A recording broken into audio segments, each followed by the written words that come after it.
Week 7, what can I say? This week was filled with some downright terrible quarterback play. Geno Smith, there was a couple why the hell was this team out here games, and also a couple of hard-fought playoff moment finishes. To start us off this week, we had the Unk Bowl on Thursday Night Football between the Cincinnati Bengals and the Pittsburgh Steelers. With Aaron Rodgers and Joe Flacco both being in their 40s, we had to make sure they both wore their life alert clicker and have hospital staff nearby just in case. Joe off the couch Flacco decided that he was going to go back in time and play like it was 2013 out there. With 342 yards passing and 161 yards were to Jamar Chase, who had one hell of a game. Chase Brown with 106 yards on the ground, Pat Freiermuth catches passes in slow motion, Aaron Ayahuasca Rodgers threw for 249 passing yards with 4 touchdowns and 2 interceptions. Leading receiver Pat Freiermuth with 111 yards and 2 touchdowns. A great battle between both teams, but the final score was 33-31 Bengals with the win. On Sunday, we had the Los Angeles Rams versus the Jacksonville Jaguars all the way in London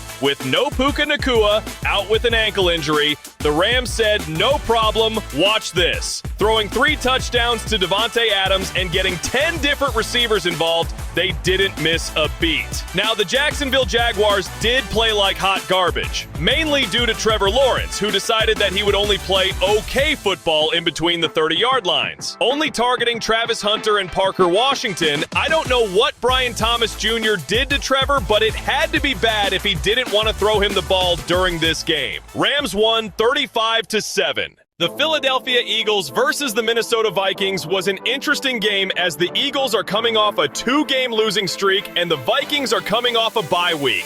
Jalen Hurts showed everyone he still can throw the ball and is not only the tush-push guy with 326 yards passing and 3 throwing touchdowns, finally shut up his crybaby wide receiver A.J. Brown, as A.J. had 4 catches for 121 yards and 2 touchdowns. Now, the Vikings didn't lay down, but damn, Carson Wentz still stinks at football. Playing his old team, he decided to be friendly enough and throw them 2 interceptions, one for a pick 6, which happened to be the difference in the score as the Eagles won 28-22. The Carolina Panthers versus the New York Jets was just as bad as everyone thought it was going to be. The Panthers, who are surprisingly 3-3, went into New York and knocked Justin Fields out of the game and squeezed by, winning 13-7.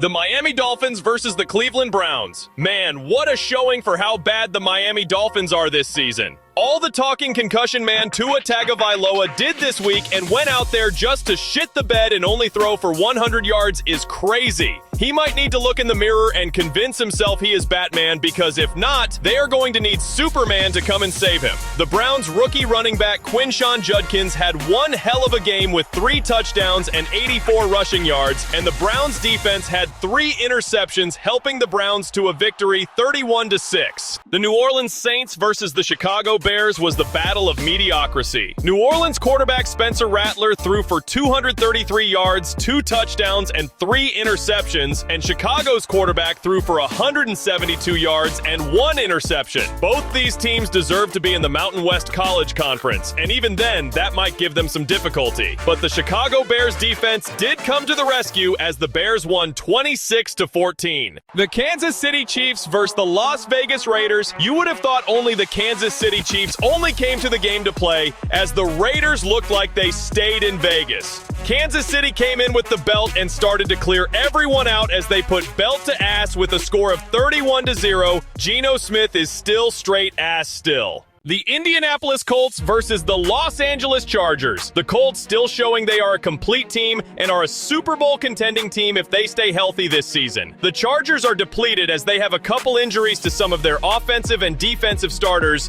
They did put up a good fight as Justin Herbert threw for 420 yards and 3 touchdowns, but it wasn't good enough. As the Colts' Jonathan Taylor rushed for 3 touchdowns and quarterback Daniel Jones threw for 2 touchdowns himself as the Colts won 38-24. The New York Giants versus the Denver Broncos was the best fourth quarter of football we have seen in a long time, as the New York Giants dominated the 3 quarters of the game, not allowing the Broncos to score a single point. The fourth quarter came along, Bo Nix and the Broncos offense woke up with them scoring 33 points in the fourth quarter, with quarterback Bo Nix scoring 2 rushing touchdowns and throwing 2 touchdowns as well, dissecting the New York Giants defense like he was Bill Nye the Science Guy. As the Giants scored a late touchdown to put them up, Bo Nix walked his Broncos team down the field with 35 seconds left for a winning field goal to win the game 33-32. The Green Bay Packers versus the Arizona Cardinals. When I say interesting, boy, is that an understatement. A few weeks ago, we thought the Green Bay Packers were the #1 team in the NFL. But the last couple of weeks, we were bamboozled as Arizona Cardinals with no Kyler Murray took the Packers the distance. Jacoby Brissett out here was wheeling and dealing like he is trying to keep this starting quarterback position, throwing for 279 yards with 2 touchdowns. But Jordan Love and the Packers are like that ex-girlfriend that won't go away,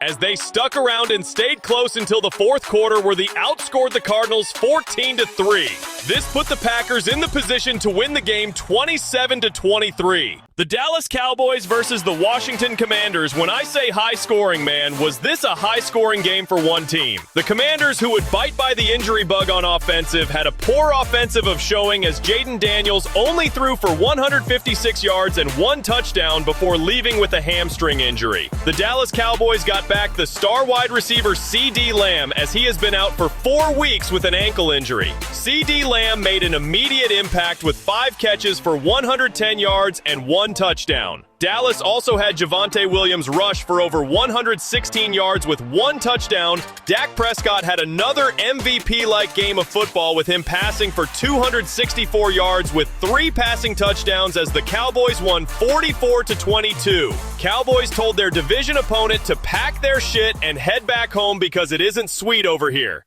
The San Francisco 49ers versus the Atlanta Falcons. Ooh-wee! Injuries where? Despite having 65% of their team on IR, the San Francisco 49ers showed out on Sunday night. Real next man up mentality. The Atlanta Falcons were playing with the hangover from last week after beating the Bills, because they came into this game like they forgot how to play football, damn near having everyone wanting to see Kirko Chains to get in the game. San Francisco 49ers running back Christian McCaffrey did it all in this game. 129 yards rushing and 72 yards receiving, along with not 1 but 2 rushing touchdowns. I see why he was on the cover of Madden last year. The 49ers took the win 20-10 to end out Sunday's slate of games. The Tampa Bay Buccaneers versus the Detroit Lions. This game on paper had all the makings of being the best NFL game this season, but I guess the football gods had a different idea. Baker Houdini Mayfield indeed had a Houdini moment tonight, because he was nowhere to be found overthrowing everyone. He managed to throw for 228 yards with 1 touchdown and 1 interception. The Buccaneers could not get anything working in this game, as the Detroit Lions dominated this game from start to finish. The Detroit Lions' plan tonight was to just give Jahmyr Gibbs the ball and let him work his magic, as he rushed for 136 yards and 2 touchdowns. This is what we like to call a field day. The Detroit Lions end up winning this game 24-9. The Houston Texans versus the Seattle Seahawks. With this being the final game of Week 7, we'd hope it would be a good one. But the Houston Texans did not feel like making this competitive until the end. The Seattle Seahawks kind of did whatever they wanted in this game, even tried having Cooper Kupp throw a pass. This ended in an interception. This didn't stop the Seahawks from putting belt to ass, BTA, SMA. Darnold got sacked/fumbled in his own end zone, allowing the Texans to fall on it and score. Come the fourth quarter, C.J. Stroud marched down the field without any of his top wide receivers and was able to punch it in with 2 minutes left to go. This would not be enough to win the game. With a final score of 27-19, the Seahawks won the game.